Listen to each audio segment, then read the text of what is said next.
Yan eh. Oo. Ay tinuloy ko. May tumawag na, may tumatawag sa akin napuputol yung video eh. Buhay pa si Sunny. Siya ang lagi napunta sa atin. Sa si Harold. Yung dalawa, lagi may dalang pagkain doon sa atay. Noong ako nandoon tayo nasa kauwi, si Harold, may dalang pagkain yun eh. Marami din. Pero matanda, pero bago pumunta sa Kalambayan mga yon, may ano talagang pagkain. Lalo si Cheseni. Si Cheseni, yung kaya nabagat si Cheseni, yung langgunisa, ang sarap ng dala ng langgunisa.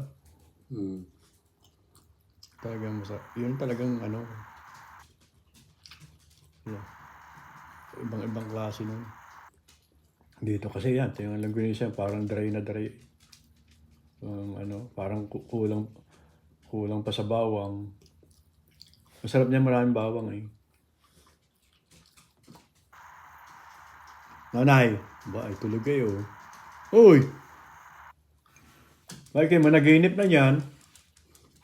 Nay! Ano na pa naginipan mo na?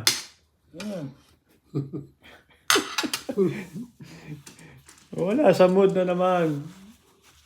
Bakit? Haba na natulog yung night. Sobra naman, no? Mag-aalas 10 na eh. Hindi ko na nga kinigising at ako yung hindi rin masyado nakatulog kagabi eh.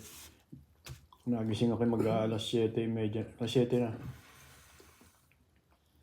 Eh, nagsangag pa ako. Yun ang gusto ni tatay sa umaga eh. Sinangag.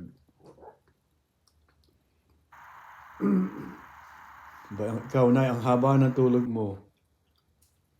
Kagabi pagkakain mo ng mga... Parang kulang pa rin sa tulog eh. Oo. Nakapikit pa rin eh. Abay, mas kayo na kagabi. Alas 8 o alas 9 na tapos na yung hapunan nyo. Yung nanay naman pagkakain kumain.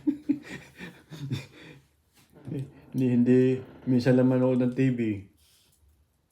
Tulog na. Ay, nagustuhan niyo pinapanood yun ng yung Vietnamese. Pinapanood natin. Pupunta. Uy, Nay, saan ka pupunta? Ayaw talaga, umalis na. At mas gusto yung matulog.